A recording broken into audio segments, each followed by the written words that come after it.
Hey, Laura, Hey, Khalil. hi.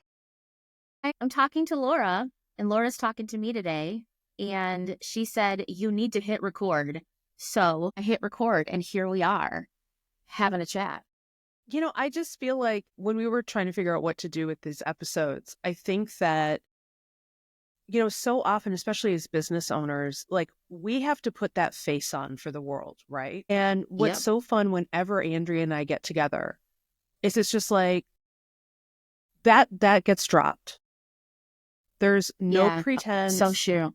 Yeah. And so I was like, let's just talk about, I don't know, for me, I'm like, let's talk about Just want to talk about that we're life, both right? dressed on a Friday. Right? This is a big deal. And I also had to think through the fact that what black shirt I was going to wear couldn't be the same black shirt that I knew you were going to wear. I know because I only This is wear my uniform. This is it. my uniform. I'm wearing my uniform. I come from that world where it's like I'm not a big obviously clothing enthusiast, and if I were, I'd probably have like a different approach. You But would for just me, have I'm more like black shirts. I I just bought have four more of these black from shirts. Target, and Love it. I just wear them. I never buy clothes, so I'm like, this is perfect. So yeah, I'm in my uniform, and you look fabulous. Like you actually look like you did something to your hair. I just pick at my hair all day long. Well, I have to though. If I had regular hair, I think there's a understatement of like if I didn't do my hair, it would be like a curly, crazy fuzz mess, right? Is it really curly? And so like the benefit to me is it's either got to be pulled back or I'm gonna have to do something. But it's short. That's why I do it this way. Why don't you ever leave it curly? I do. Do you? Okay, I guess I Yeah. haven't seen you like Usually in the that. summer, I'll wear it like that. Like it's kind of my vacation hair. Business Andrea likes to be put together. And I also need to not have to think about like what it's doing. And so like this, I'm a control freak, right? This is what business owners, we like to control things. So I can control this hair so much more than if I didn't. Okay, I hear you. I actually combed my hair today. So Crushing it. I am crushing because you and I couldn't have more different hair. I have like, this is actually, for those who are watching the video, this is about 7 pieces of hair just in a rat's nest on my head. There is honestly no hair on my head. I've taken my mom's genetics. I don't Okay. even need a brush, but I'll do it when I'm feeling fancy, like today. Yeah. Okay. I respect that. Andrea, tell me about your week. What were you up to this week? Let's see. I feel like the spring for like in my business kind of starts ramping up people who are doing events and things like that. So for PR, Really? especially PR when you're working with nonprofits and retail businesses that have events, we're starting to do that like local promotion of fundraising and spring events and galas and all of that kind of stuff. And so we had this week we had 2 or 3 clients on the news. Next week we've got 2 or 3. I mean, like going into March, it's like every week some news segments, which is so fun. Wow. I just hired this for the first time ever. End of last year, I hired a PR associate, and he is, Ooh. I don't remember what we called him, but he's the only man on the team, which is an adjustment for all of us. He's lovely and so great. And so Mark has really been doing a great job of just the stuff that I don't have time for anymore, right? Like refining the media list and finding out which folks moved to different places. Yep. And so it has been so exciting to have somebody who's like on the hunt. And I miss it a ton, but it's been very cool to see that consistency grow. And we've talked about this a ton, right? Yeah, it If frees you're you going up. to scale a business, you have to have Yeah. time to work on the business. Yeah. And so that's like the Laura in the back of my head all the time is, bro, who did you call today? Right? How are you working on your own business development? And so that's really been like this, I just decided 2025 was going to be business growth and Yep. personal growth and just not putting up with crap anymore. I love that. Yeah. I love that. There's like a few things like come to mind for me when you're talking. The first is like hiring because it's like hiring. And by the way, I just hired in my business too. Oh, I love it. So hiring is like an accelerant, especially when you get the right person. You hire them and suddenly you're like freed up. And then the question sort of becomes like, okay, am I just going to go like fuck around? What do I do? Am I actually going to use that time appropriately to further those goals? So like, I love that. I just hired an assistant like a month ago. It's like changed my life. I get emails from her. It's amazing. Yeah, you get emails. Like, I know, right? Yes. Like, don't you, like, there's something that happened. The first time I hired was like a contract person just to help me with social media. And it was amazing because it was we got our first like bigger client, like 2019, right? And it was when I started saying we and not I. Like, it's a big shift because then like, right? Yeah. And I will say, I tell most of my clients, and this, you probably are in this spot too, when a consultant or an entrepreneur takes that shift from saying I to we, you will instantly get more respect. Totally. I don't know what happens, but there's something about the thought that you are not just you and you're just like, oh, whatever, you're doing a side hustle. This must be a cool hobby. To we, then you talk about the business as its own thing. And you make that so like 2019, I started hiring. It's so important to like just even if you are a solo service provider or you are an agency or like running a small business, we get stuck very often in this trap of not being able to dissociate myself from the business. The business's wins become my wins. The business's losses become my losses. And like people get into this state. We were just talking about this in Elevate. Feelings aren't facts. Yes. And I need everybody to be like, I can feel any kind of way I want to feel. And there is no problem with feelings. But please, for the love of God, do not let them dictate your fucking business. Right. No. Well, and that's, we're so on the same right track, and we didn't even talk about this because I texted you a couple days ago and was like, hey, if we're going to do some series, episodes, whatever, I think that you and I are so both, it's not personal, it's business. Totally. And women in business forget that 100%. So I was like, hey, unless you hate it, this is going to be the It's Not Personal series because it's not personal. It's not. And it's personal to me because this business is my baby, right? But it's not personal to anyone I'm emailing. It's not personal to a new client. Their business is their personal thing. They don't care about my value. They want me to get the job done. Oh my gosh. I mean, so much. Yes. Like, where are all of my like button emojis here? Because seriously, I don't think we have those. We need emojis. I don't know. I feel like I'm in a Zoom meeting. Like, have you seen now that Zoom has that thing where like all of the emojis come like rising up, Andrea? Yes. Okay. Yeah. That's what I'm doing right now. That's like all of the like. Maybe I'll get like a little tag we can hold up, like, hey, this emoji for you. That's right. I digress. We need props. Yeah, we do. But it's so true. Like, it's so funny we're talking about this. We literally just had this discussion yesterday. Oh my gosh. That's crazy.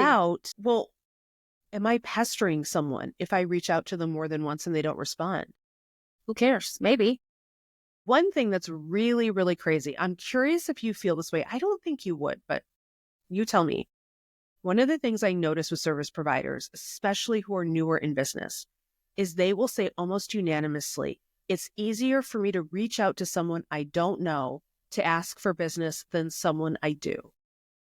Which, by the way, is so freaking counterintuitive. Yeah, no. Because your business is going to come through relationships. Yeah. Somebody has to know you. I mean, like, yes, you can do cold outreach and that's part of our process, but like, you can't just do cold outreach. Right. That is such a hard hill to climb. And when I asked them, you're going to waste so much time. I know. And I was like, so wait, why are you doing this? Like, why aren't you talking to the people who could actually give you the wins or give you the referrals or give you the money? They're like, because I don't want them to feel weird. And I don't want to feel weird. And I'm like, okay, are we projecting a little bit? Yeah, I'm certain that this is something that is big in the services industries. We provide a service because consultants we don't value our product. So if I tell people this all the time, if you opened a new bakery, your first customers would be everybody you know. You'd be like, want to try my cookies? They're $2. Exactly. You might give some away for free to some friends and family so that they could market them, right? That is your, like, if your team Your tribe doesn't understand what you do. And if they need it, get it. Not everybody needs the cookies, right? Which, stupid, who doesn't need cookies? I agree. Everybody, like, you need to let them know. And I will say that all the time. I did a consult a couple of weeks ago with she's got service industry. I actually mentioned you to her, and she is following you, so she might get there. But she's a coach, growing her business. She's been doing it for years, but she's shifting and doing something cool and new. And we were doing a marketing consult just to talk through these next steps. And she said, I'm sending these emails and I'm doing this. And I said, okay, who's on your email list? And who have you told that you launched the business? And she's got this random list that she's used over the years, but she hasn't told her friends and family. She hasn't invited them to like the page. She hasn't talked about the work that she's done in some of the, like, she just gave it pro bono stuff she's done, right? And I was like, so you haven't launched your business. You haven't launched your business with the people who actually care about what you do. They may not need it, but they might have a friend who needs it. That's that relationships are everything. Everything. The way I like to describe it is like, imagine if you saw a good friend on the side of the road. They had fallen over. They couldn't get up. They needed help. And you literally saw them. And you walked by because you were like, I don't want to seem pushy. Like, I don't want to help. What if they don't need help? What if they don't need? Maybe they're lying on the ground because they want to lie on the ground. And it's like, bitch, stupid. Fucking ask. Like, go talk to them. Yeah. And sometimes, especially when people have problems, and I see this all the time, and Andrea, I bet you see versions of this as well. People don't like to necessarily say they have a problem. It's like really hard for people to be vulnerable and open. Yes. I meet a lot of consultants who will like talk to me and they'll make it sound like their business is doing really well and they don't need any help. And I'm like, cool, if you don't need help. What's that? We're supposed to have it all together. Yeah. And they're like, I'm fine. I'm great. I'm like, cool. Awesome. If you don't need my help growing or scaling your business, I'm not here to sell you anything. 2 months later, they're like, I'm looking for a job. I can't get any clients. I'm like, you lied to yourself. Why? Yeah. What is this? Like, acknowledging you have a problem is the first step to recovery and life program. And whatever else. Yes. This is the 12-step program of business.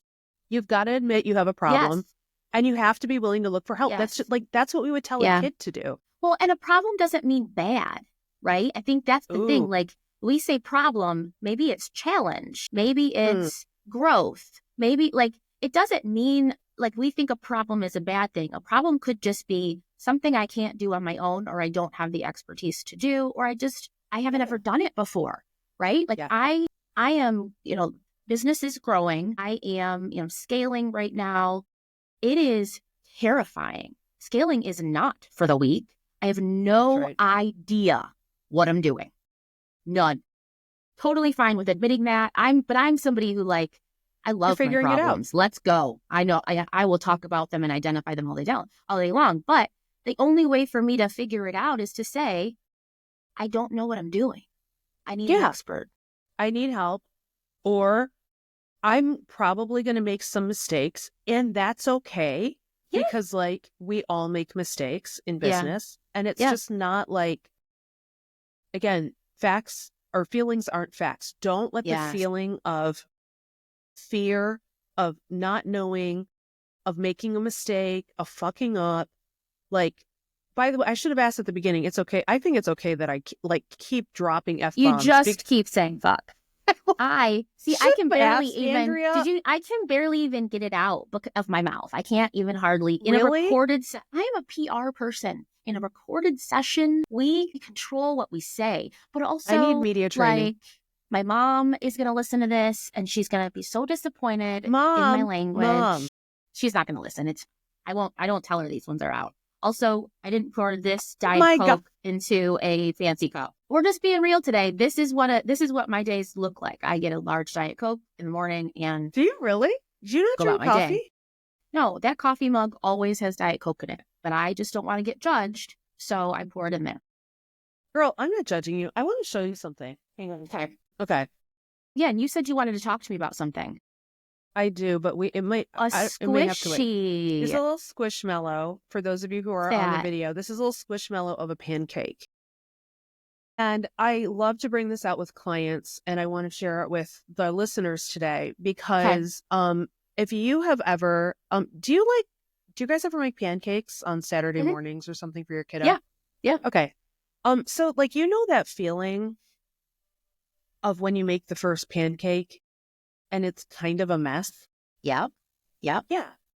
And so kind of very similar in business. When we Mhm. try something for the first time, when we do that piece of outreach we're scared to do, when we write that post that we're like, ooh, I'm exposing myself. I'm scared to like share Yeah. about myself. It can feel a little messy. It can feel a little awkward. And Yeah. it might be like not perfect. And so what I want to say to everybody is just go make the first pancake. I The first love pancake, that. it's always going to be a little bit, I'm not going to swear, a little bit crummy. It's Do whatever always you going to need be to a do. little weird and wonky Mhm. and like burnt on one side and Yeah. undercooked on the other side and not be like perfectly round. Yeah. But you get better at making pancakes Yeah. by making the freaking pancake, Yeah. Oh my not by gosh. Yeah. saying, I'm scared to make pancakes. Right. Well, and it's not your fault, right? It's not your fault that you don't know the exact temperature of the pan and you didn't know how much spray you put on the first time. Like That's right. that's all of those things are out of your control unless you are like some professional chef, which we're not. So, yeah, oh my gosh, that's really good. Like just And get started. self-compassion to say, I don't know Yeah. everything about what I'm about to do. Yeah. But one of my mentors gave me a great line, and I just always remember it. He said, aim for a B minus. And I was like, I'm not a B minus kind of person. And he was like, yeah, Expect that. whatever you want to do, aim for a B minus. A B Yeah. minus is still passing. Yeah. It's okay. Yeah. You got it out the door. It's not perfect. It's very much Mhm. like maybe the first or second pancake. Right. But stop setting the bar for yourselves so freaking high that you actually can't iterate. Because what Yeah. Andrea and I know is that the degree of your success is really going to be based on how many reps you put in, how many pancakes you make, how many times you try it, how many times you like dedicate yourself to the expertise of getting better. And that Yes. all starts with a B minus. Uh-huh. Yeah. Make a B Oh, I minus. love that. Well, and I think too, what it does is it values the fact that you have other things going on besides getting the grade. And I always, Yeah. like it's okay that this one spot is a B or a C Yeah. because another spot needs to be an A some days, That's right? right. I feel like that's the grace, that's the self-compassion is saying, okay, what are we working on? What is the priority?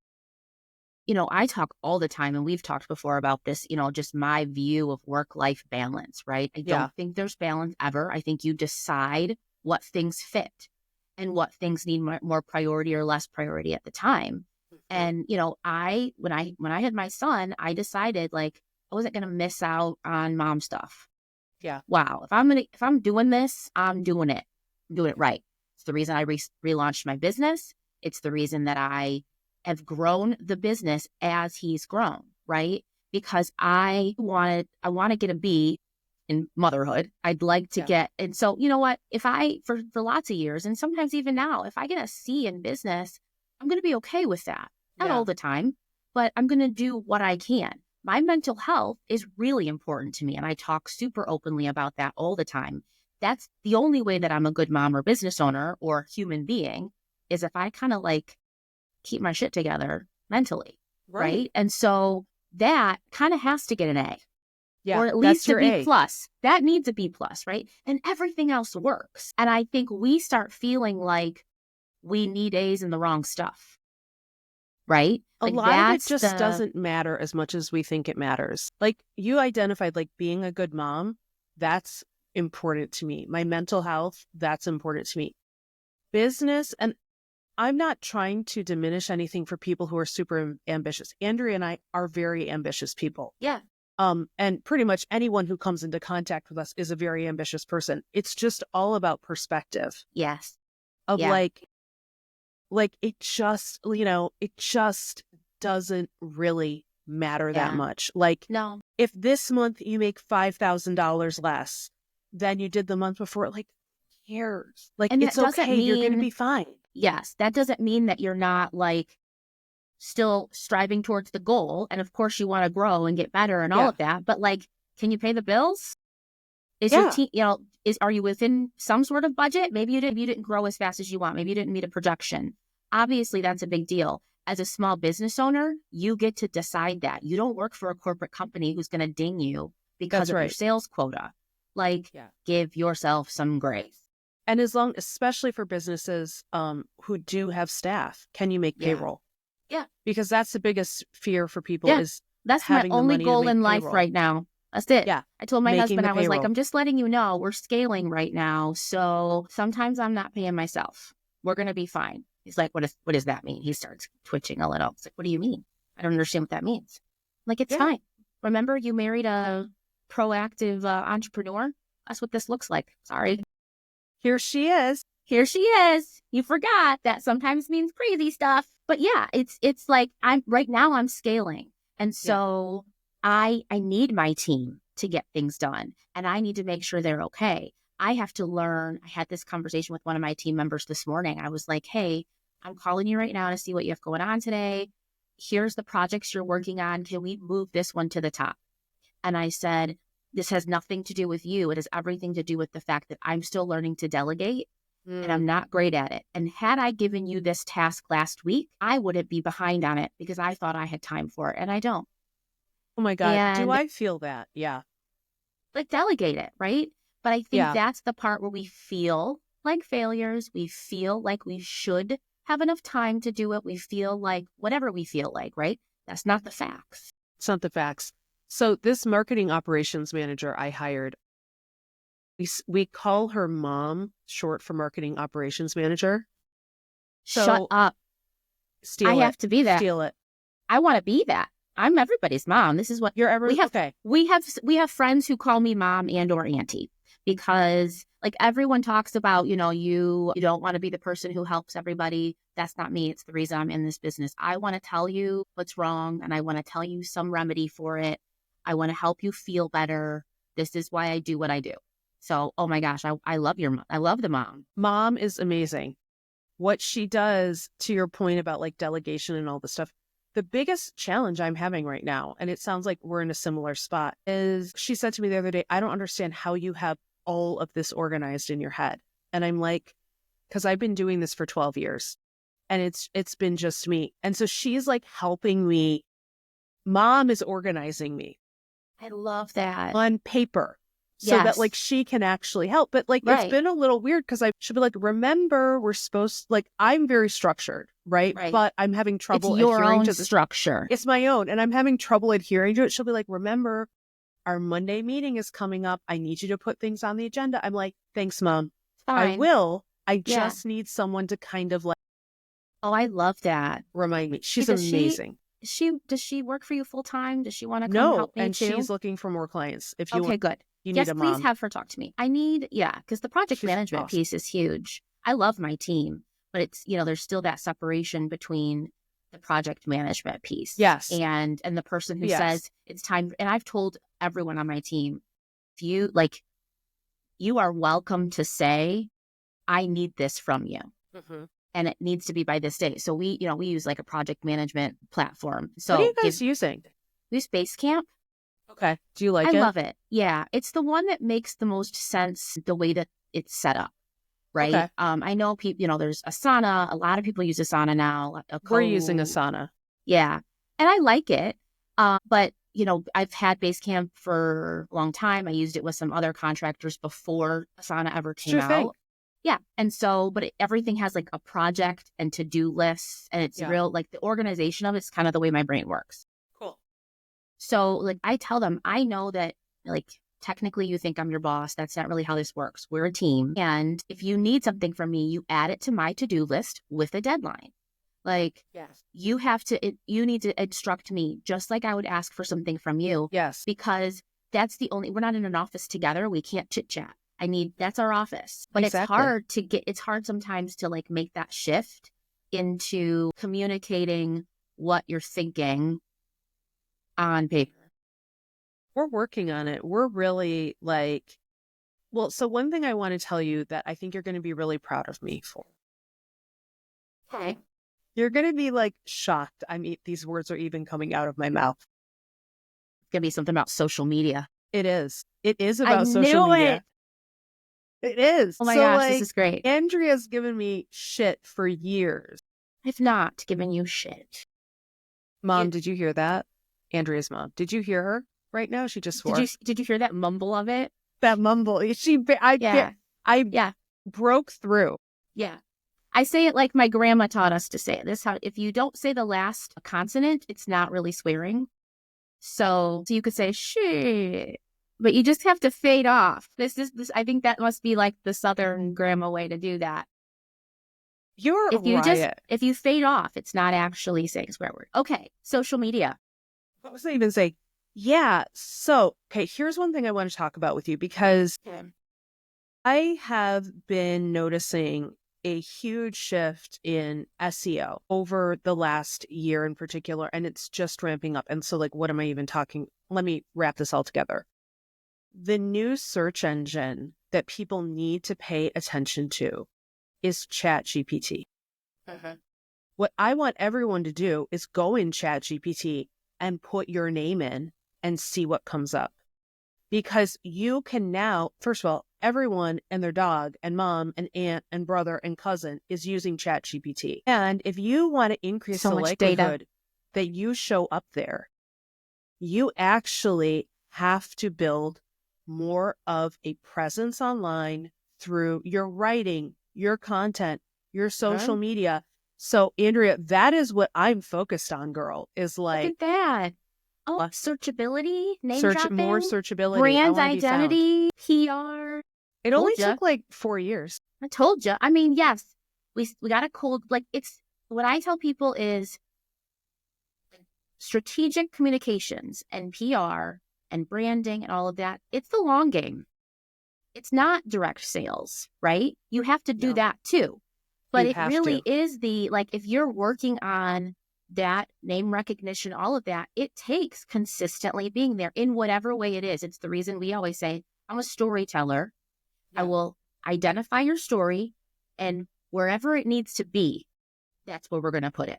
We're going to find out where it should be, because not everybody needs this social media platform. Not everybody needs this news outlet, right? You figure that out, but your story needs to be somewhere that makes sense for your business. I love that. Oh my gosh. Yeah, that's what we're working on big time. Okay. I am sort of like making a shift. It's a shift in the business, honestly, to, first of all, like you said. It's so exciting.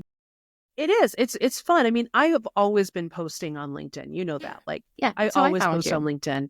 But it's more recognizing like, okay, we need to amp this up. And for me personally, I do think there's a move towards like omni-channel marketing. Like, the conventional wisdom has been, and by the way, I don't want to like throw people into a frenzy who are listening to this, but like the conventional wisdom has been focus on one channel. No, there's nothing wrong with that. If your business is primarily about building relationships, having conversations with people through that primary channel and getting business, there's nothing wrong with that. But if you are an entrepreneur like me, who is a digital business owner who relies more on volume to scale their business, I want to make sure that people know that if they go on TikTok, they might see me.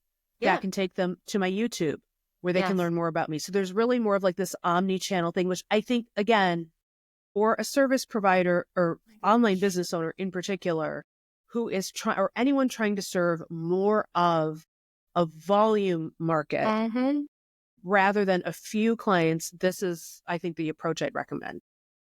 Well, look at that. Laura just did now. The Andrea commercial, because that's literally all of life for me, right? It's what I believe in to my core is you tell your story everywhere you can. And I say it's like diversifying funds, right? It's diversifying the story. You're right. We don't want under a bus, and you should certainly do what you have capacity for. Yeah. But there are ways to make, I'm getting ready soon to do another one of these like workshops that I have just started, where we just sit down with people and we say, okay, let's create content. We're going to help you. And I can map out. I have a system that we do with clients. And so I've started, giving some cheat sheets to how that works. I'm not going to sell my secret sauce, but there are some things that you can do right now today that can streamline sharing your story. And like you're saying, right? If I'm going to make a video, why wouldn't I just post it everywhere that takes videos? That's right. That's brainless, right? And it's that, where can I make relationships? Certainly you could make relationships on LinkedIn, but there's also people on Facebook and Instagram and TikTok. So if you're going to make the content, put it everywhere. Just post it. Yeah. I think you're missing such an opportunity.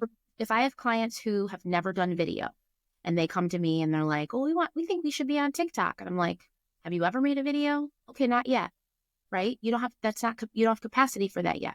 Can you invest in video editing, whatever? If you can, then awesome. Let's run with it. But let's make a goal of 1 video a week for Instagram. Once you do that for a couple of months, then add more. Like there's ways to do it without being overwhelmed. One thing I want to say about video, and this is, there is a time and a place for a polished video. Absolutely. But there is also, just for people who feel overwhelmed by, oh my gosh, I have to go get like a film crew and I have to do this highly produced thing. There is so much evidence now from some of the video experts online. Y'all, Raw works better. The low production videos, like you and your camera actually outperform a lot of the highly produced videos because it seems more real. It seems like we're in my kitchen talking. Yep. Or like we're in the car chatting, and TikTok has helped with so much of this. So I would encourage everyone. It's a game changer. Aim for the B-, girl. Pick up your phone and just do it. Don't wait for it to be an A+, like Emmy produced thing. And I say to everyone in my life, that old, pick or it didn't happen, right? Like if I don't know. I think that's like an early 2000s texting thing. Like, oh, they'll text me a pic, right? I feel like that might be I think that might have been a dating thing. No, that's a different podcast. I don't know. But I say it because I'm like, oh, you had this cool meeting? Did you take a photo? Okay. No one knows about it. How are we going to talk about that? That's right.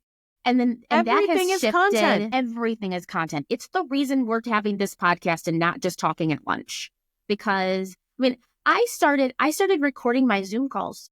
If I'm doing a consult, if I'm meeting with somebody that's a consistent client and they're okay with it, we record them because I can throw them into a video editor and I can pull out whatever random nugget I was saying or whatever thing the client was talking about, and we use it for content. Brilliant. Everything is content. I will say this is my huge social media and just marketing tidbit that I'm telling everyone right now. If you were going to take a photo, take a video. Ooh, really? Anytime you get your phone out, take a video. Because you can take a screenshot of any video. You can take a still from a video. But then you have the video that you can clip together. We are all watching reels all the time. There's no reason why if you took a photo of something, it couldn't be a video. And to your point, the algorithms, and I don't even talk about algorithms very often. We do it on the back end, but I don't talk about it because they change so much. So totally. I can't tell you how to go viral. By the time I told you, it's different. It's different. But what I can tell you is if you have the content, I will just tell people, just take a video of what's going on. I'm going to put it in a folder. But then later when we're like, oh man, I really want to talk about this new class we're doing. Yeah. Okay. Or the next class. Okay. Remember we took that video of the last class and we can put some music behind it and everything is that piece of sharing your story. It's, oh my gosh, I love that you're doing more of this. This is, I have noticed. You have noticed. Okay. I have a goal. We'll see if I can do this, but I have a goal to post for the next 30 days, 3 times a day on TikTok. Ooh, that's huge. Yeah. And it's not like, I don't have that goal because first of all, I want to be really clear about why do I have this goal? Yes. It's not. The why is most important. Yeah. It's not a thing about, I want to monetize this and I want to make a bunch of money. the thing I'm trying to do, and you've seen it because Andrea, you follow me on Instagram. I have a habit on Instagram of talking in my stories. We've talked about this before, haven't we? I don't remember, have we? Maybe, because I think we did, because you've mentioned to me before, I do a lot of Instagram, but I don't get a ton of clients there. Like, I engage with people. Yeah, I don't get any business from Instagram. But that's why.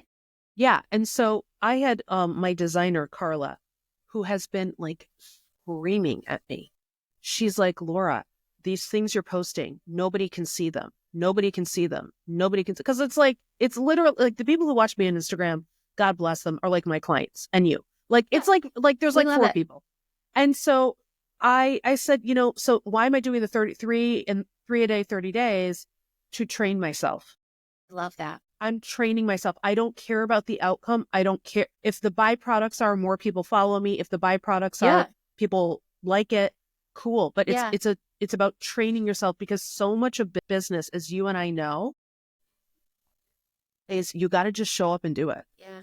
It's putting in the reps. You got to put in the reps, and especially when you're like, I don't want to do it today. I know. Get out. Yeah. I acknowledge the feeling. Maybe give yourself a little treat when you're done. Do what you need to do, girl. Do what you need to do. Right. But that whole thing is again, if we let the feelings dictate our actions, we have some problems. So for me, it's 3 times a day. I already posted my first one today. I'm going to do it through March. Okay. We're recording February 28th. I'm excited to see this. I do follow you on TikTok also, I think. I'm pretty sure. Yeah. I will say too, that's the other part of the don't overthink it, right? It forces you to not overthink it, or it forces you to plan ahead. To your point about your stories, right? Stories work really well, and they you. Stories work. It makes you look visible and fresh and new. But what people forget is, if I'm going to take a video in my stories, I could also just take that video on my phone and post it to stories and then post it everywhere else, right? Exactly. It's thinking ahead. It's that shift in thought of strategically documenting. It doesn't have, you still can do the same exact thing. You can still just, talk about breakfast. Just think about it ahead of time. Don't talk about breakfast. But if you're a restaurant, if you're a restaurant, you can talk about breakfast. I mean, unless if you want to talk about, the egg shortage or something, then you could talk about breakfast. What I thought. I keep saying we're rich, and that's why I can buy eggs. I said, I'm taking out a second mortgage, buy 2 dozen. That's what I texted my husband, was at the store the other day. How much I never buy eggs. I'm unaffected by this. I actually don't know. And I don't think they were as much as whatever meme I had seen the last time. I think they were $5 or $6 or something, but it's been a while. We don't buy them that often. Yeah. And if we didn't, I think I'm the only one who actually eats them, and I don't bake a ton. So they last a while, but I know some people who eat eggs all the time who are feeling it. Anyway, I digress. Costco, friends, go to Costco. Right? What are you going to do? Costco. Well, that's a really good example of the long-term marketing geniuses, right? Costco has created a world. Costco has created community. Costco has, I follow these what's on sale at Costco pages, right? We talk to each other about that. But all of that it's word of mouth. It's community. It's all, that is what makes life work. And they've done an incredible job of, when I was a kid, Costco was the place you went for bulk food. And you had to have a family to go to Costco. I mean, I don't have a family, but I still love going to Costco. Right. They've done this amazing job of making Costco. Sure, I'm not buying, 12 pounds of mustard there. But there are lots of things that I can buy there that make a lot of sense. And so their messaging has really, really shifted over time. And I will say, in light of everything going on now with all of this DEI stuff, them being one of the retailers who continues to support that, people are voting with their wallets or shopping, or they're shopping with their beliefs and values. And I heard something the other day about Target's lost over $1 billion. And I'm thinking, I actually didn't even realize there was a Target ban until recently. Yeah. But because I do love Target.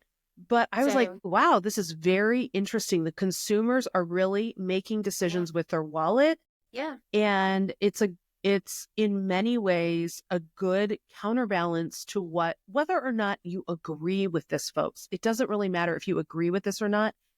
It's just to Be understand aware. how it works. Yes. We have the consumers on one hand and we have the shareholders on the other, right? And the shareholders' prerogative is always to make more money. Yep. It's Always. like, that's it. And the company is beholden to making more money. Yep. Then we have now this counterbalance of the consumer saying, I'm not supporting this if you don't do X, Y, or Z. I actually think this is a very healthy balance. Beautiful. Yeah. Yeah. I mean, we Well, saw and I with think- like Bud Light or something. We've seen it with all of them have in various ways They've had their done time. this. Yeah. Well, I think what it does is it reminds us two things. One, people are everything, the power we have. But also, I think it reminds us that what we said before, right? If there's a problem, there's a relationship, there's that branding recognition, like we make decisions. And I think that's what we forget. Like the big guys are doing it, but we do that, right? The things that I share are part of my brand, and people who will align with my brand will work with me. More and more and more today than ever. And I have noticed, like, I will say my prediction is that if you are trying to straddle both sides, it's becoming harder and harder to do that. Yeah. Yeah. Because people want to buy from someone who aligns with their values. It's just not everyone is that way. Right. But more and more, like we see that in Elevate all the time. Like we're currently all women. I actually think we're going to keep it that way. But we had guys in the group and they were great guys. I don't want to say like there's nothing wrong with these men. They were great men. But what my members said when our guys ended up leaving is they were like, wow, the vibe is so different. I just feel like our conversations are a little bit different. Our conversations are more infused with emotion. They're like, I just like this space even a little bit more. And I'm like, I'm listening. Yeah. Like I'm listening to that as the creator and business owner being like, okay, my audience is giving me feedback. Yeah. My clients are giving me feedback. Maybe we double down on that. Well, I think that goes back to like what you and I have talked about just knowing your brand, knowing who you are and what you represent. I mean, you are like, when I first met you, right? Tipping the scales for women. Yes, totally. Like, so even as things evolve, if that's at the core of why you started a business and what you believe to be true, then it's going to keep sneaking in whether you try to or not. You could let some men in, but they're not going to fit as well with the brand or the product because the core of that product has been always, I want to tip the scales for women. Doesn't mean men can't benefit from it, but I don't know if I ever told you why that is so part of like my business DNA. Have I ever shared that story? I don't know. I don't think so. If not, tell me again. So when I was let's just say back in 2007, the good years of 2007, I was 27 years old and I was in a marriage I really didn't want to be in. I met someone when I was extremely young. I was 17. Wow. I did not know that you were that young. So young. Yeah. An older guy. Today, we would probably refer to that as grooming. But we didn't like have that language in the 90s. Right. Nobody knew what that was. And first of all, I also don't want to paint this as like a totally nefarious person. I think that's very one-sided. Point being that by the time I was 27 or 26, I was like, I'm not I'm in the wrong timeline. And I actually said that to myself. I'm like, I'm in the wrong timeline. I don't want to be here. But I didn't have the financial resources to leave. Yeah. And so leaving was very hard and very painful. And at 27, I essentially started over at zero. Right. Because I had been relying on a man to take care of me. And by the way, there's nothing wrong if that is your circumstance, if you're happy with that and it works for you, but it didn't work for me. And so I never wanted to feel trapped again. And I said, no, you're going to make your own money. So you're never trapped. And one of the things that over the course of the years that I have seen with clients, certainly not every client, but it has come up 2 or 3 times, where women will never tell me this at the beginning, but they'll tell me it about probably 6 months to a year in. They'll say, I'm trying to leave. And the reason I am starting or growing this business is I'm trying to get out. And we have facilitated several women in getting out. And so for me, like at the core is that 27-year-old girl who doesn't want to be trapped anymore, who wants to get out. That truly is what informs my work. Yeah. Wow. Thanks a lot. I feel like I don't want to have a conversation ever if I'm not going to cry. Oh my gosh. I cried and sneezed at the same time. We'll take that out. We'll edit. We're going to edit the sneeze. Nobody wants to hear a sneeze on the podcast. I'm very sorry. It's Michigan in the spring and that's allergy season. It is literally, this weather is outrageous. It's a lot. But I we can't talk about the weather or it's going to be the worst podcast ever. Okay. So, wow. I really do. I resonate with that so much. I think it's like I can see that in everything you do. And I think that's the part that we have to remember is the story, right? I think, whether or not, however we decide to share, as much as we decide to share details of our why, right? Mm-hmm. We at least have to be okay with knowing ourselves why we're there. Because what in my mind, for me, it's like I use it as a filter, right? You can filter things through something. And every time you do, it's going to make sure that you're making the right decision. So like people talk about the why and all of that kind of stuff. For me, my why is always my filter. Is this making 27-year-old me proud? Am I taking care of her? Right? For me, it's like, can I have some balance if I make this decision? Can I accomplish my goals as I serve people? Am I, like I said early on in my business, that I wanted to be able to work with people that I could celebrate and that I loved their work. I become a part of their mission. I am the person who is celebrating and sharing their story. And so piece that we forget that we are at our core who we are. We can't stop that. And that has to be, like, that's what's beautiful about us. I'll just recap what I said, and then I want you to share what you were talking about prior to recording. The reason and while this is an important story, the reason I don't talk about it more, as I was attempting to justify, is that like this happened a really long time ago.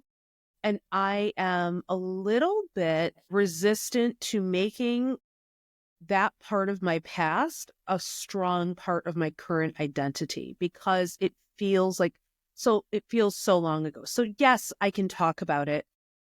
I have no issue talking about it.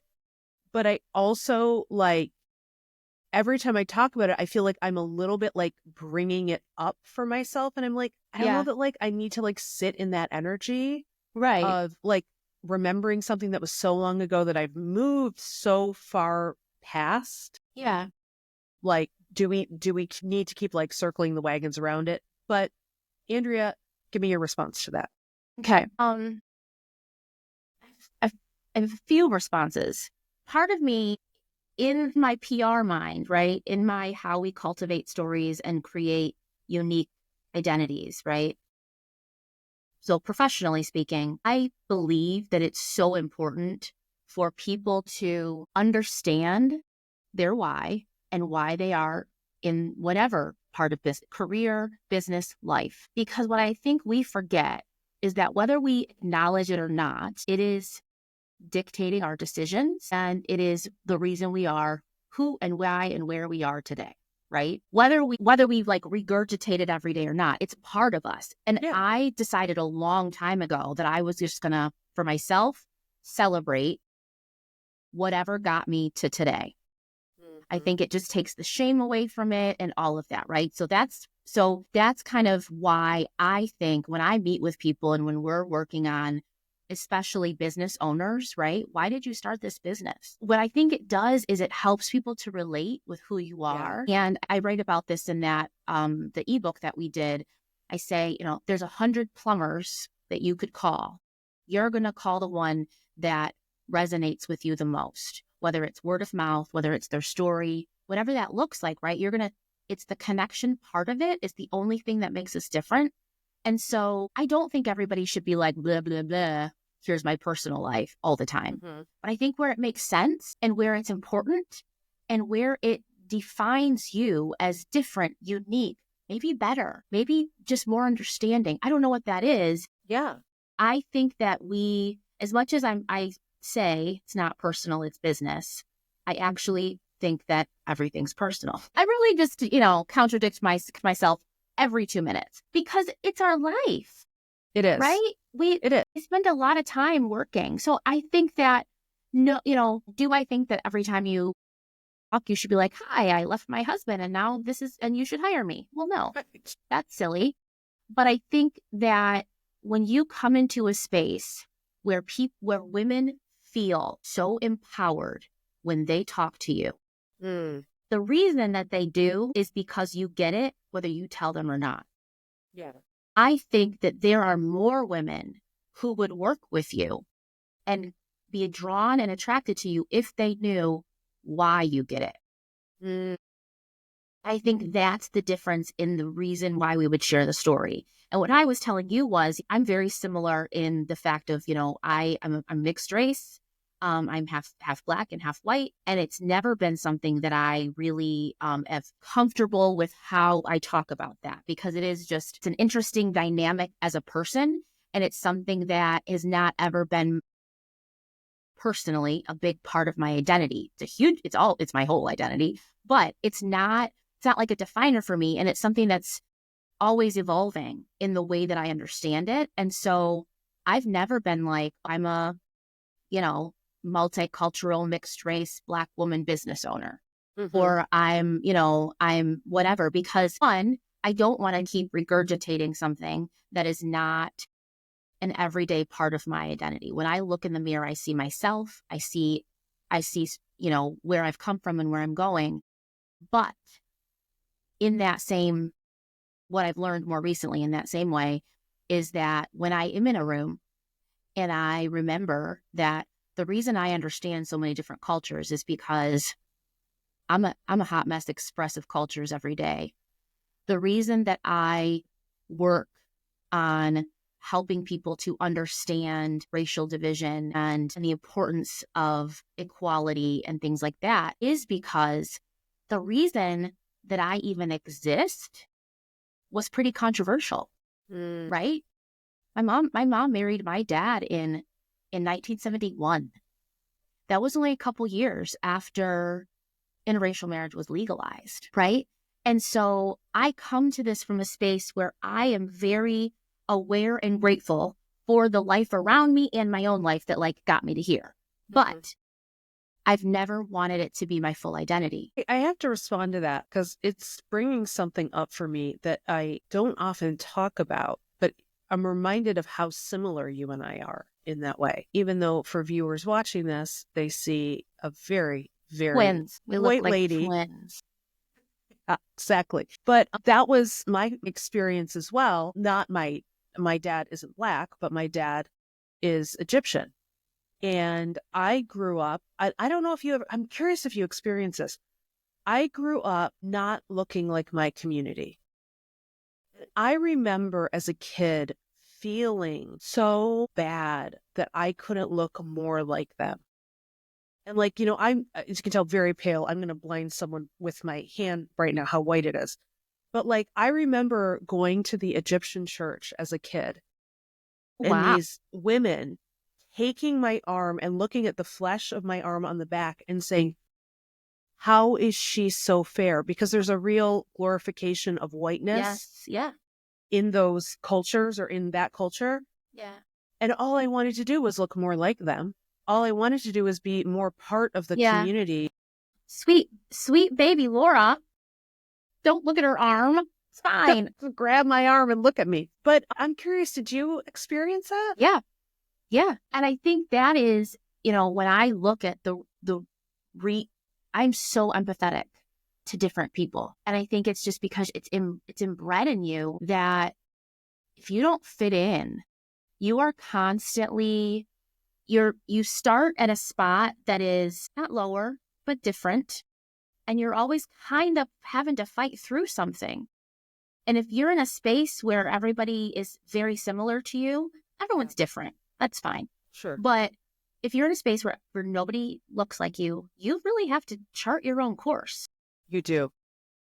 It's not even on purpose. I don't want to chart my own course. That's the thing I think that we can resonate with each other on, is like people who are like, I chose to do this and I'm going to, okay, awesome. I did not have that luxury.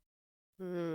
You know, when I, during college, when I was really kind of just figuring all of this out, and I'm a writer, so I've written a lot of this. And one of the things that I joked about and wrote about was the fact that, like, while other teenagers were figuring out, like, who am I going to date? And what am I, and I was just like, I was trying to figure out what color I was. Wow. Like, I didn't have the luxury of just wondering, like, what? And it wasn't until I started, the reason that I am a writer is because I needed, like, writing this stuff is what got it out and helped me to figure it out. Because I would just document, right? I have, I have like pieces of memoir all over notebooks that I will one day put together and maybe change the world, right? But what it does for me is I write down the thing that happened. And then when I look at it later, and this is exactly back to your point of, I don't want to regurgitate it, but when I talk to a client about the ways that I think they can empower themselves and the fact that your story is the reason that you should be doing well in business, because everybody's got we all have the same tools. Everybody's trying to be whatever business. There's a lot of similarities in the things that make money. Yeah. The only thing that's different is you.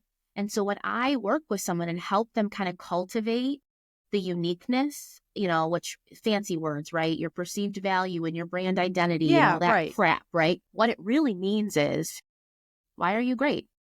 Yeah.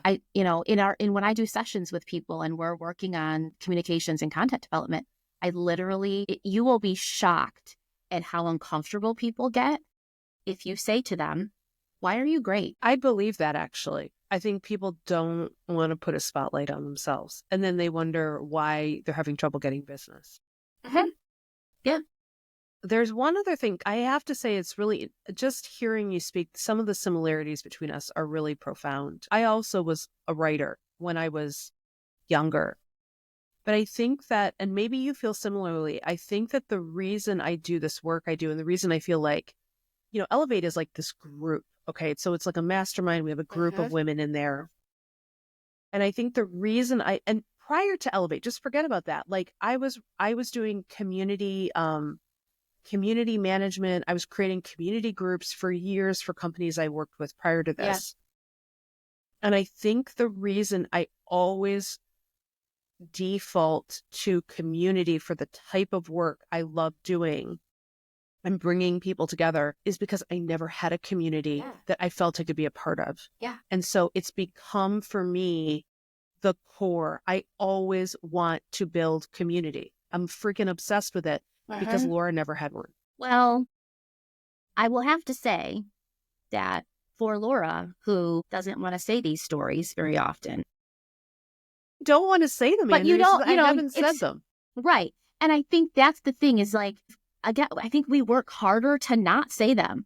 I think like, because it's there, right? You're going to think about it but I feel like I can see that in everything you do. Yeah. Right. And, we were talking last time that we were recording about just this challenge that you've given yourself to do video and TikTok and whatever. I'm gonna just double down on that challenge and say, I would like to bet, and we will revisit this in, a couple of months. I would like to bet that if you start sharing some of this why, and in whatever ways you feel comfortable with, if you start sharing some of the why that you are in the business that you are in and that you do the work that you do, you will get clients directly from them resonating with you.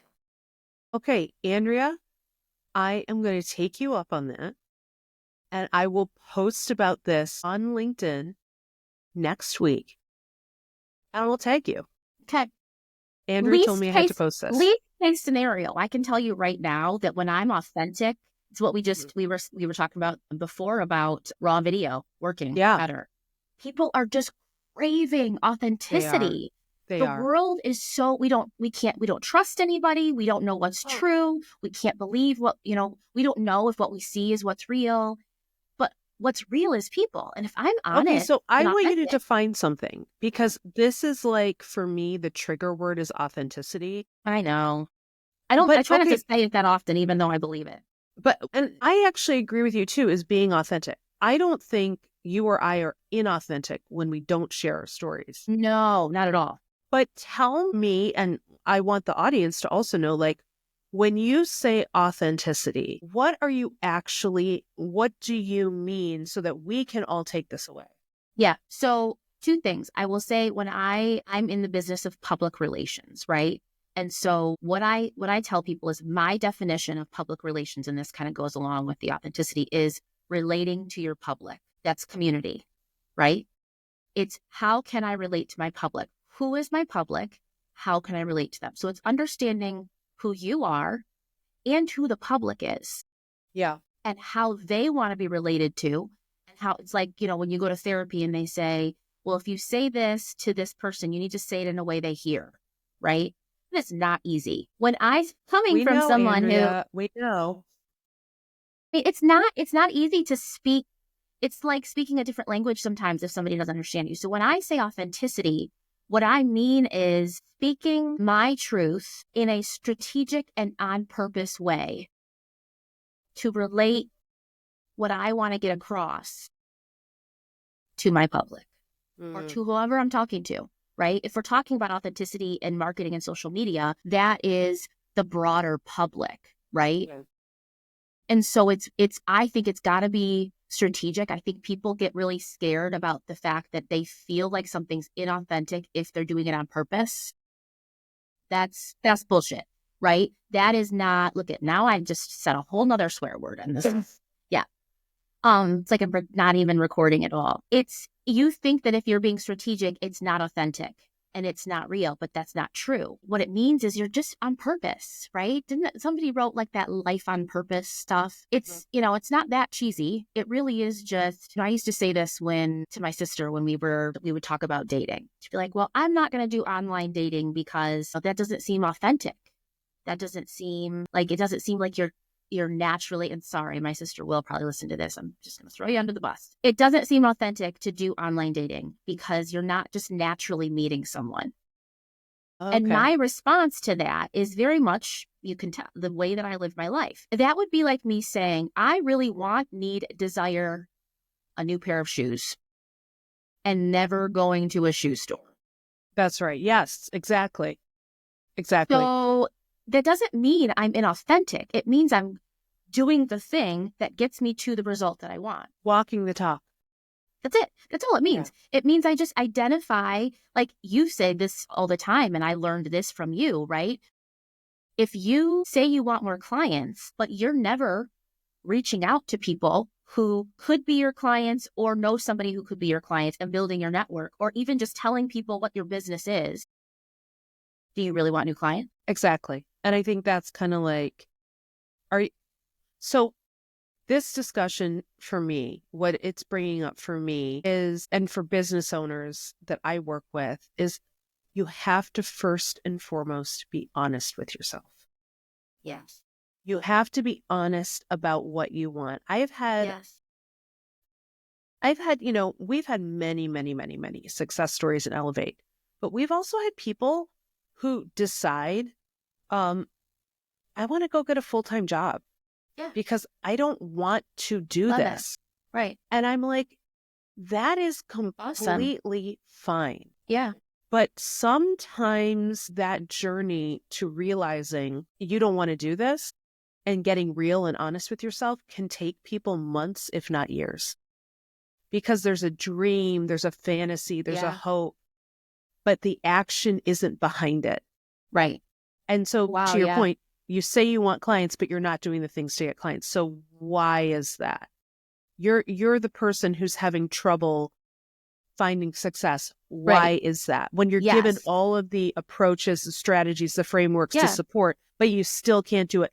Why is that? And there is always a part of me that thinks they don't really want it, and they're learning to accept that inside of themselves. That's a very black and white thing. That's not everybody's case. But I would say I see it often enough that I'm like, and I would say I do think that's everybody's case at some level. Really?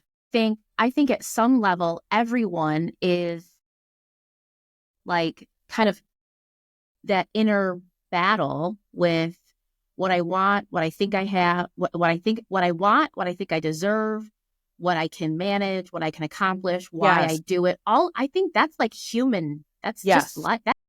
That's life. Literally just life, right? Because it comes down to all of everything, right? It's all those decisions. I think that's why being in touch with and, it's the reason why my best clients become friends, because we're going to do some deep work. It's not just marketing. It's like, we're going to if in a week I or a client don't cry, if we're doing like intensive cultivation, then we probably didn't get to the core of the story, right? Like, I mean, not always, but that's just a good example, right? But I think that's the part where, if people don't understand, and we said last time we talked, right? People don't want to admit that there's a problem. Problem isn't a bad thing. Problem might be your why, right? For you, the problem was a 27-year-old girl who couldn't like accomplish life on her own. Yeah. And you want to make sure that other people don't have that problem or figure out how to not have that, whatever figure that out how to get out of right? that problem. The problem isn't bad. The problem is your why, right? And I feel like that's the part that if we can just acknowledge it, right? My problem, and I'm honest with this, people know this about me. If you look at my social media, you will see it. My problem is that in order to have the balance that I need in life, I cannot work a 9-to-5. I cannot work a corporate job. I don't do well. I can't function. I won't meet deadlines. I will be miserable, and I will just go into a raging depression. This is just same, girl. There's no way. But like it's my problem. It's not a bad thing. It's who I am. And instead of, I don't think everyone can and should be a business owner, right? Like 100%. Just to your point, but get there. Get to whatever it is, acknowledge it, celebrate it. I could not agree more. And I think that we're, especially in the United States, we are in this glorification of the entrepreneurial life. And yes, there are wonderful rewards for people who do it. But it is hard. It is hard. We had a Elevate call. It was amazing.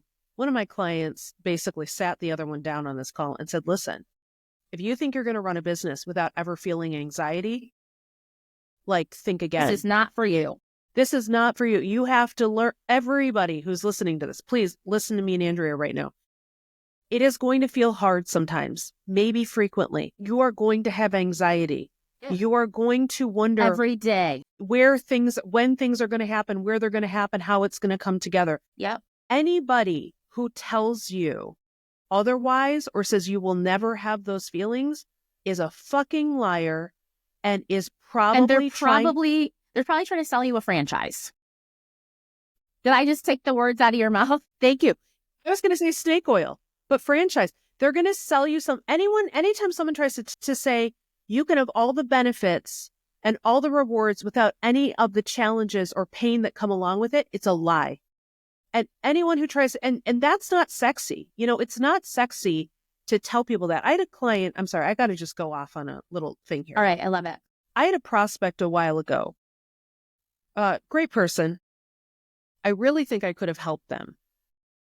But one of the things they kept saying to me was like, I don't know if I can trust you. And I was, right? I'm sorry, what? I know. Can you imagine being a girl? I'm assuming it was a ma'am. Sorry. Yeah, it's a ma'am. Okay. Ma'am, why are we on this call? Exactly. Okay, so, bye. Okay. Oh my gosh. I sorry. said, I know. I was like, okay, so you think I'm a crook. Cool. Awesome. So I said, listen, And this is because they'd been burned. Well, listen, everybody's been burned. Everybody has had an experience where they've been burned. It happens. I said, well, you're welcome to go speak to a client of mine. I don't hide. If you want to go see what it's like to work with me, go talk to someone who's worked with me. I will give you people. They did. They still said no. And that's fine. Yeah. It's totally fine. But the thing I take back, I remember from that, is that everybody gets burned at one point or another in their life. But if you keep getting burned, if you keep going and finding people who say things that are too good to be true and believe them, you might be the problem. And so remember that, like, it happens to all of us. It's happened to me. I'm sure it's happened to you, Andrea. Yeah. But then we learn from it. We don't keep falling for it. And if you keep falling for it, examine yourself. Yeah. Well, and figure out like there's so much to unpack right there. I think it's, figuring out what it is what are you scared of, but what are you trying to accomplish that keeps getting you distracted by these people who can sell you? Like, what are they selling that you think you need? Because you keep trying to buy something that's not going to work. The fantasy of work without pain. The fantasy of it's going to be really quick. It's going to be really easy, and you're not going to have to do anything except pay me $20,000. And like, that is the thing that people kind of get very caught up in, is the fantasy. And that just pisses me off, because people are making millions of dollars by selling us the thing that they say we can do. And it's ruining it for the rest of us, first of all. But it's also, if you are a consultant and you're in a business-to-business world, it's ruining it for the rest of us. But what it's also doing is making people don't see that the thing that they're selling you is what they're making money on the thing they're selling you. That's why you don't trust anybody. But that's why, I'll tell it, well, do you have any guarantees? I get clients who say that to me all the time. No. Yeah. I say, no, I'm not a coupon. That's what I say. Awesome. Nope, I'm not a coupon. We will have tangible results that I will tell you how to quantify. I will explain it to you. I'm going to be honest with you. I'm going to tell you what I'm doing. I'm going to tell you what I'm not doing. I'm going to tell you what I need from you. But no, I'm not a coupon. No one is going to turn in a coupon and say, can I please have this free slice of pizza? That's not how Exactly. If you want a coupon, awesome. There are plenty of places where you can distribute coupons. That's just not me. I'm okay with that. Go do something else. And in particular for our lines of work, what I always tell clients in any service-based business is, I'm going to give it my all. You're going to get the best of me. You're going to get the best of Andrea. Yes. But we are in an environment where we co-create the experience with our clients. So if I throw the rope out to you and I say, girl, guy, I got you, and I said, this is what we have to do to get you over to the other side, and you let it drop. Yes. Or you're not timely in responses to media requests from Andrea. You refuse to get authentic about your story. In my line of business, it's, I just don't want to put in the work consistently. Well, whose fault? And I'm not just trying to put everything on the client, but if we are giving our all, you have to give your all too. Yeah. And that's how you get results. And that's why any service provider cannot really guarantee the results. Now, having said that, I do think that if you are working with someone and you realize within the first meeting or two, this isn't the right fit for me, that you should have that conversation. Yes. Oh my gosh. There's that authenticity. There's that honesty again. This isn't working for me, or how can we make this work? Or can you explain your process or whatever? Not every service provider, and I hate to say this, is as ethical and as upstanding as you and I. And the truth is, there's just a lot of people, and frankly, a lot of people, when people try to go for a deal, they're like, this thing is cheaper. I'm like, well, you get what you pay for. Awesome. Yeah. So you can do that. Just know that it's like fast, cheap, good, pick two. So you can't have everything. You can't. Wow. Yeah. Love this. We could again. Literally all day. I have one more thing to say. I am not Okay. done. How long have we been talking Sorry. for? I don't know. It's been 30 minutes. Jesus. All right. 2 things. First, I want to say, and then you're going to say your thing. What? I want to say, listeners, when I blocked off time for us to talk, she said to me, oh my gosh, you blocked off so much time. What are we going to read through the Bible? Okay. And I said, hang on a second. And I said, it was an accident. I blocked off an additional hour because I wanted to make sure my calendar was blocked off. You blocked and off 3 hours. And I pulled down the wrong tab. I pulled my time block tab. I thought I was pulling mine. I pulled yours instead. And she was think like, we could read the Bible. I can go find one. The heck? What the heck? Well, it's no, but it's been a breeze 2 hours or hour and a half right now. I know. Isn't this crazy? But we're just still talking. We're still talking. Okay. What Here's do you the last thing I have Yes. to say.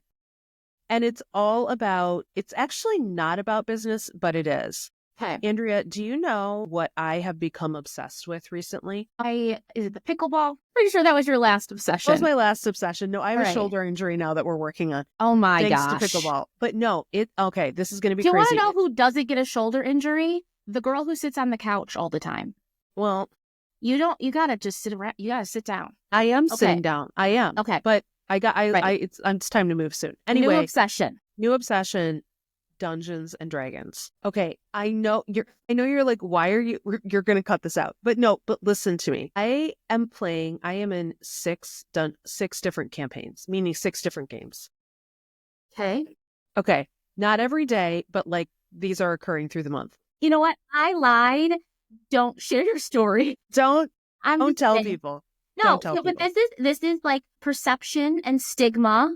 Totally. I'm hearing your story with my own preconceived ideas. So, as is probably half the audience. Explain the community and benefits of okay, so this is what I wanted. Yes, which is something I also avoided for the first 43 years of my life, because I also thought this is a bunch of people slaying orcs and dragons and whatever, and I don't want to do that. And that's actually not really what we're doing. I'm not going to explain D&D. What I'm going to explain is the benefits it's had to me.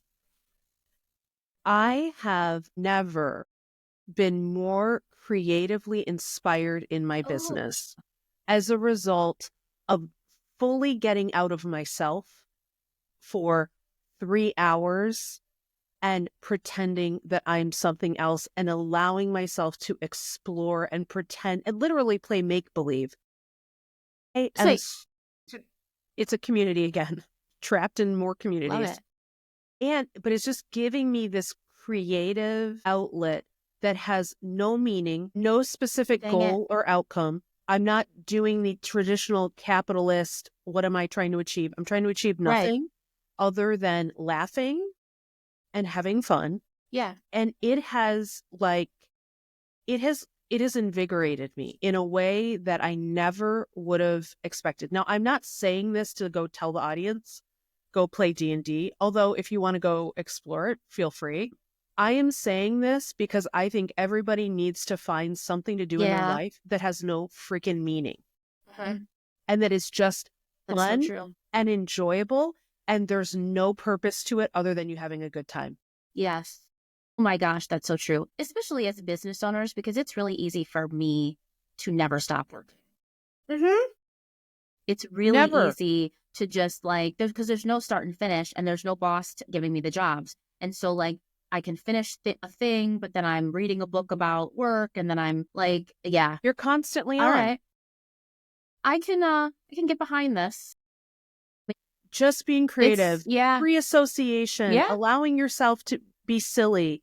That all translates at the end of the day into being better at what we do, more resilient at what we do, more adaptable at what we do. And it is the best. Now, here's my rule about anyone going to go do something around this. It cannot be passive. So watching TV does not count. Yeah. You have to be actively engaged in whether it's going to the painting nights or whatever, painting nights. It's playing a sport or a draw, whatever. Yeah. There has to be an active component to it because that is, I think, what makes a difference. You know what, though? That's how I am with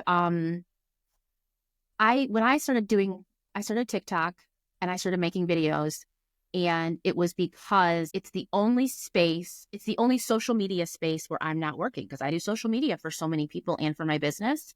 So You aren't working. I don't promote it.